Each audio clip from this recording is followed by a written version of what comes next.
सास का घूंघट पार्ट 2। पिछले अंक में हमने देखा कि देविका अपने ससुराल में हर गलत बात का विरोध करती, तो उसकी वजह से देविका पर उसके ससुराल वाले बहुत अत्याचार करने लगे।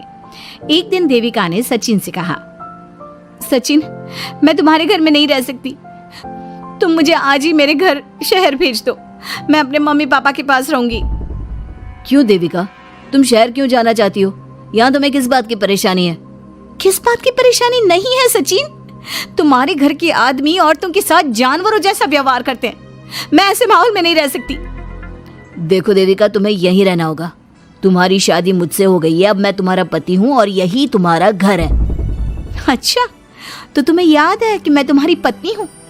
जब तुम्हारे पिताजी और चाचा जी मुझे एक एक हफ्ते के लिए कमरे में बंद कर देते हैं, तब तुम्हें क्यों याद नहीं आता कि जो औरत कमरे में बंद है वो तुम्हारी पत्नी है? जब तुम्हारे जीजाजी और भाई मुझसे बदतमीजी से बात करते हैं, मुझे खाने के लिए कुछ नहीं देते, तब भी तुम्हें याद नहीं आता कि मैं तुम्हारी पत्नी हूँ? देखो देविका, तुम बेकार की बातें मत करो। तुम यहाँ ढंग से रहोगी, सबकी बात मानोगी, तो कोई तुम्हें कुछ नहीं कहेगा। इस तरह जानवर की तरह रहना, ढंग से रहना है तो सॉरी सचिन, मैं नहीं रह सकती, मैं आज ही अपने घर जाऊंगी।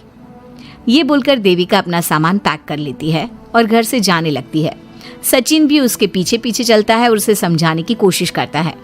जब ये सब जोगिंदर ने देखा तो बोल पड़ा, बहू, यह सब क्या हो रहा है?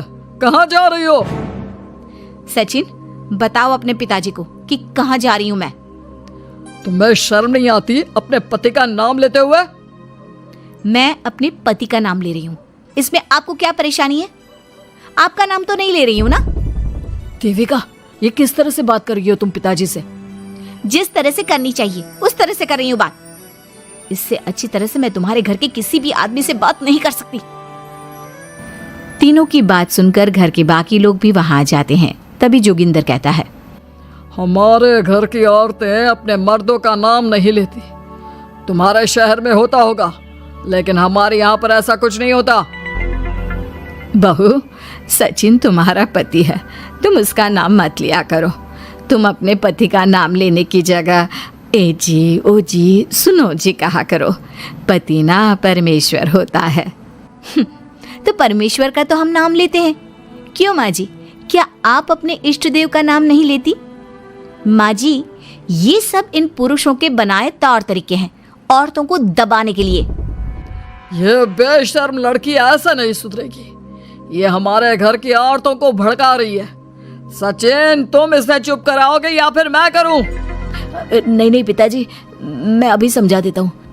चलो देविका अंदर, और कितना तमाशा बनाओगी मेरा। सचिन, मैं अंदर नहीं बाहर जाऊंगी, अब मैं यहाँ नहीं रह सकती। देविका की बात सुनकर महेंद्र कहता है, भाई साहब, ये लड़की इस घर से और गांव से बाहर ना जानी चाहिए, नहीं तो हमारे घर और गांव की औरतें भी ऐसी ही हरकतें करेंगी, वो भी मर्दों के खिलाफ बगावत करेंगी। और मैं भी देखती हूँ कि मुझे घर से बाहर जाने से कौन रोकता है। बहू, इनसे बहस करने का कोई फायदा नहीं, तुम अंदर चलो। इस गांव के मर्दों के अंदर बहुत अहंकार भरा हुआ है। देविका किसी की बात नहीं सुनती और अपना सामान उठाकर घर से बाहर जाने लगती है। तभी वहां मोहन और कल्याण आते हैं। कल्याण देविका के हाथ में से उसका सूटकेस छीन लेता है और मोहन देविका को जोरदार थप्पड़ मारता है। देविका का सर दीवार में लगता है और वो बेहोश हो जाती है। देविका, देविका तुम ठीक तो हो? भैया, आपकी हिम्मत कैसे हुई मेरी पत्नी पर हाथ उठाने की? सचिन, तुम जल्दी से देविका भाभी को अंदर कमरे में ले जाओ, मैं अभी वैद्य जी को लेकर आती हूँ। वीना जल्दी से वैद्य जी को लेकर आती है। वैद्य जी थोड़ी देर तक देविका की जांच करते हैं और कहते हैं, मुबारक हो आप सबको, आपकी बहू माँ बनने वाली है। अभी तो मैं आपको दवाई दे देता हूँ, लेकिन आगे इनके इलाज के लिए आपको दाई अम्मा को बुलाना होगा। ये बात सुनकर घर के सभी लोग खुश होते हैं। देविका को जब होश आता है, उसे ये बात पता चलती है तो वो बहुत खुश होती है। वो सबसे कहती है, मैं अपने बच्चे को यहाँ नहीं रख सकती। क्यों बहू, क्या हुआ? अब तुम ये सब बातें मत सोचो, तुम्हें आराम करना चाहिए। नहीं माँ जी, आप नहीं समझ रही। अगर मेरा बेटा हुआ तो इस घर के मर्दों की तरह अहंकारी और औरतों पर जुल्म करने वाला बनेगा, और अगर मेरी बेटी हुई तो वो जानवरों की तरह जुल्म सहने वाली बनेगी और दोनों ही अनपढ़ रहेंगी। देविका की बात सुनकर घर की सभी औरतों को पहली बार एहसास हुआ कि वो किस अंधकार वाले समाज में जी रही हैं। लेकिन फिर भी घर की सारी औरतें उसे ही समझाती हैं। बहू देखो, तुम्हारी बात सही है, लेकिन तुम इस हालत में सफर नहीं कर सकती। हाँ बहू, तुम यहीं रहो, अपना और अपने बच्चे का ख्याल रखो। देखो ना देविका भाभी, हमें बिल्कुल भी पढ़ना लिखना नहीं आता, अपना नाम भी नहीं लिख पाते, तो आप मुझे थोड़ा पढ़ा दीजिए ना। देविका, तुम्हारी बातें सुनकर पहली बार हमें एहसास हुआ है कि कैसे माहौल में हम जी रहे हैं। तुमने हमारे अंदर उम्मीद की नई रोशनी पैदा की है। यहाँ से मत जाओ तुम। देविका ने घर की औरतों की बात सुनी तो उसका दिल पसीज गया। उसने गांव में ही रहने का फैसला लिया। वो अपने घर की औरतों को रोज पढ़ाती, उन्हें अपने अधिकारों के बारे में, देश के बारे में बताती। इसी तरह कई दिन बीत गए और एक दिन सुजाता ने सचिन से कहा, सचिन, देविका की तबीयत ठीक नहीं, तुम जल्दी जाकर दाई अम्मा को बुला लाओ ना। भाभी, दाई अम्मा क्या कर लेंगी? आप किसी डॉक्टर को बुला लो, मेरी तबीयत ठीक नहीं है। देविका, गांव के लोग डॉक्टर पर भरोसा नहीं करते। दाई अम्मा बरसों से ये काम कर रही है, वो तुम्हें ठीक कर देगी। सचिन, तुम्हारे घर वाले अनपढ़ हैं, तुम तो पढ़े लिखे हो ना, देख नहीं रहे मेरी हालत क्या हो रही है। तभी तो बोल रहा हूँ, समय बर्बाद मत करो, मैं अभी आता हूँ।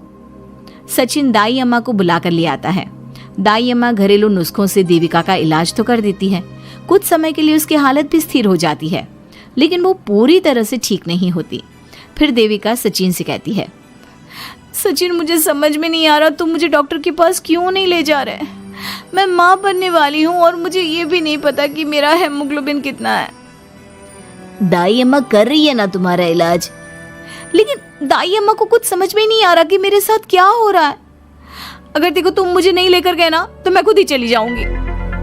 अगले दिन देविका की तबीयत दोबारा बिगड़ जाती है और दाई अम्मा के किसी भी नुस्खे से वो ठीक नहीं हो रही थी। देविका ने सारी हिम्मत जुटाई और वो अकेले ही डॉक्टर के पास जाने लगी। उसे देखकर मोहन कहता है, बहू, इस हालत में कहाँ जा रही हो? आप लोगों के भरोसे रही ना तो आप लोग मुझे मार ही डालोगे। डॉक्टर के पास जा रही हूँ मैं। बहू, तेरा दिमाग तो ठिकाने पर है। हमारे घर की औरतें मर्दों से इलाज नहीं कराती। हे भगवान, इन जाहिल लोगों को मैं कैसे समझाऊं? डॉक्टर औरतें भी होती हैं। बहू, तो हमें पागल मत बना, हमने तो कभी कोई महिला डॉक्टर नहीं देखी। तू झूठ बोलकर निकलना चाहती है ना? इस गांव की सरहद से आप लोग कभी बाहर नहीं गए ना, इसलिए आप लोगों को नहीं पता कि महिलाएं डॉक्टर के अलावा क्या क्या है। ए लड़की, तुझसे तमीज से बात कर रहे हैं तो तू ज्यादा हवा में मत उड़। बोला ना एक बार, चल अंदर जा। चाचा जी, मैं अंदर नहीं जाऊंगी, डॉक्टर के पास जाऊंगी। मेरा इलाज सिर्फ डॉक्टर ही कर सकता है। ये बोलकर देविका घर से निकल रही थी कि तभी जोगिंदर ने उसे कमरे में ले जाकर बेड पर जोर से धक्का दे दिया, जिसकी वजह से देविका के पेट में चोट लग गई और वो दर्द की वजह से जोर जोर से चिल्लाने लगी। ये देखकर घर की सारी औरतें देविका को संभालने लगी। देविका, हिम्मत रखो, सब ठीक हो जाएगा। देविका भाभी, आप ठीक हो ना? माँ, कुछ करिए ना, भाभी की तबीयत बहुत खराब हो रही है। लेकिन मैं क्या कर सकती हूँ? भाभी, कुछ तो करो, कहीं बहू को कुछ हो ना जाए। उधर जोगिंदर मेन गेट पर बड़ा सा ताला लगा देता है और कहता है, आज के बाद इस घर से कोई भी औरत बाहर नहीं निकलेगी। देविका का बच्चा भी इसी घर में होगा, ये जिंदा रहे या मर जाए। जोगिंदर की बात सुनकर सभी औरतें बाहर आती हैं। जब विमला को इस बात का एहसास हो जाता है कि जोगिंदर देविका को डॉक्टर के पास किसी कीमत पर नहीं जाने देगा, तब विमला पहली बार अपना घूंघट उठाकर तेज आवाज में कहती है, मैं भी देखती हूँ देविका को डॉक्टर के पास जाने से कौन रोकता है।